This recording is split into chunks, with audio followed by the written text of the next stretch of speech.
말씀과 함께하는 행복한 토요일입니다. 우리 다 같이 기도드리시겠습니다. 사랑하는 주님, 주님을 사랑하기에 주님께서 좋아하는 일을 행하는 한 몸 가족들이 되게 하소서. 주님처럼 진실하게 하소서. 주님처럼 하나님의 말씀을 지키고 순종하게 하소서.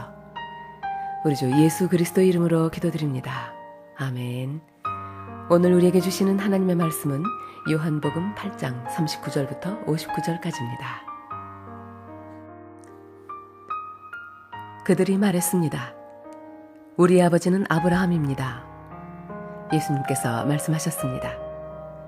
너희가 정말 아브라함의 자녀들이라면 아브라함이 행했던 일을 너희도 행했을 것이다. 그러나 너희는 지금 하나님께 들은 것을 너희에게 말하는 나를 죽이려 하고 있다.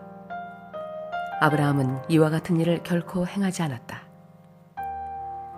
너희는 너희의 아버지가 했던 일을 하고 있는 것이다. 그들이 말했습니다. 우리는 사생아가 아닙니다. 하나님만이 우리의 유일한 아버지이십니다. 예수님께서 그들에게 말씀하셨습니다. 진정 하나님이 너희의 아버지라면 너희는 나를 사랑했을 텐데 너희는 그러지 않았다. 그것은 내가 하나님께로부터 왔고 지금 여기에 와 있기 때문이다. 나는 스스로 온 것이 아니다. 하나님 그분이 나를 보내셔서 여기에 와 있는 것이다. 너희가 내 말을 이해하지 못하는 이유가 무엇인지 아느냐? 그것은 너희가 내 말을 알아들을 수 없기 때문이다. 너희는 너희 아버지 마귀에게 속하여 너희 아버지 마귀가 시키는 대로 하기를 원한다. 마귀는 처음부터 살인자였다. 마귀 속에는 진리가 없기 때문에 마귀는 진리 안에 서지 못한다. 마귀는 거짓말쟁이요 거짓말쟁이의 아버지이므로 그가 거짓말을 할 때에 자신의 말을 하는 것이다. 그러나 나는 너희에게 진리를 말한다. 바로 이것이 너희가 나를 믿지 않는 이유이다. 너희 중에 내가 죄인이라고 증명해 보일 수 있는 사람이 있느냐? 그런데 내가 진리를 말하는데도 너희는 왜 나를 믿지 않느냐? 하나님께 속한 사람은 하나님께서 하시는 말씀을 듣는 법이다.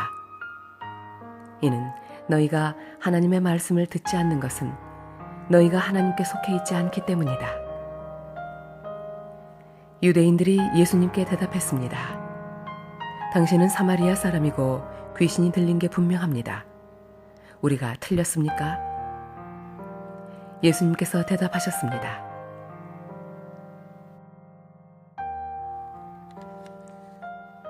나는 귀신 들린 것이 아니다. 나는 내 아버지께 영광을 돌리지만 너희는 내게 영광을 돌리지 않는다. 나는 나 자신을 위해 영광을 구하지 않는다.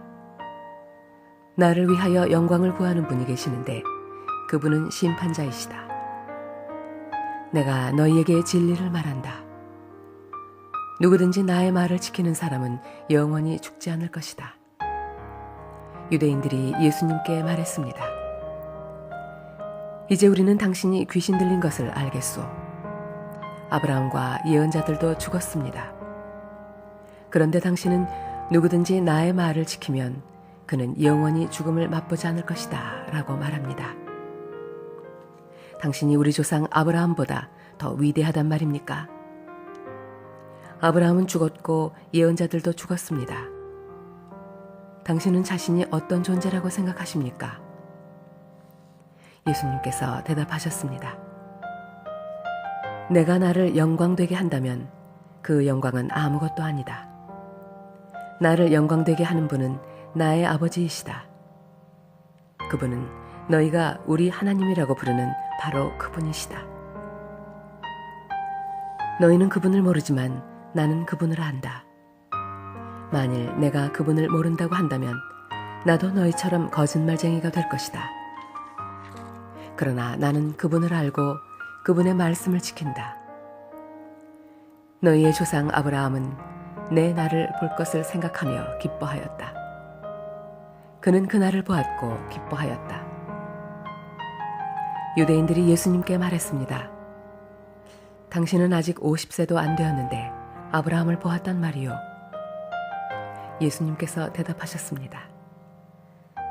내가 너희에게 진리를 말한다.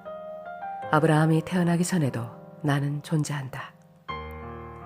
예수님께서 이런 말씀을 하시자 사람들은 예수님께 돌을 집어던지려고 하였습니다.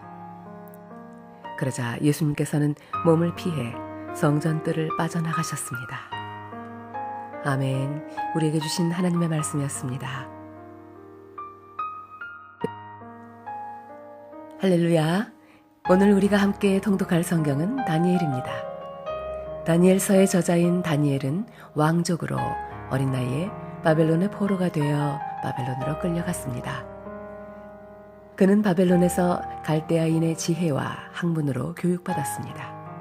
물론 그곳에서도 신앙을 지켰고 동시에 그로 말미암아 모든 사람보다 뛰어나게 되었습니다. 하나님은 다니엘에게 꿈과 환상을 해석하는 특별한 은사를 주셨습니다. 다니엘은 이 은사로서 느부갓네살 왕의 두 꿈을 해석할 수 있었습니다. 당시 이스라엘의 멸망으로 하나님의 백성들에게 여러 의문이 생겼습니다. 하나님은 우리를 완전히 버리시는가? 아니면 이전에 약속하신 대로 구세주를 보내셔서 구원해 주실 것인가? 만일 보내신다면 어떻게 보내실 것인가? 우리를 파멸시킨 이 이방 나라는 우리와 어떤 관계를 갖는가? 이런 여러 질문에 하나님은 환상과 꿈을 통해 답을 주십니다. 하나님은 결코 자기 백성을 버리지 않으신다. 비록 이방 나라는 강력해도 하나님의 섭리하에 일어나며 쇠망한다. 주의 백성에게는 큰 환난이 있을 것이다. 그 환난에서 믿음을 지키는 자는 영생의 부활에 참하게 될 것이다. 하나님은 자신의 영원한 나라를 정한 때에 세우실 것이다. 하나님께서는 메시아를 통해 완성될 구속에 참여하는 자마다 그 영원한 나라에 속하게 하실 것이다. 기도의 사람, 지혜의 사람, 꿈과 환상의 사람, 다니엘이 전하는 묵시의 말씀을 우리 함께 읽어볼까요? 아래 플레이 버튼을 눌러주세요.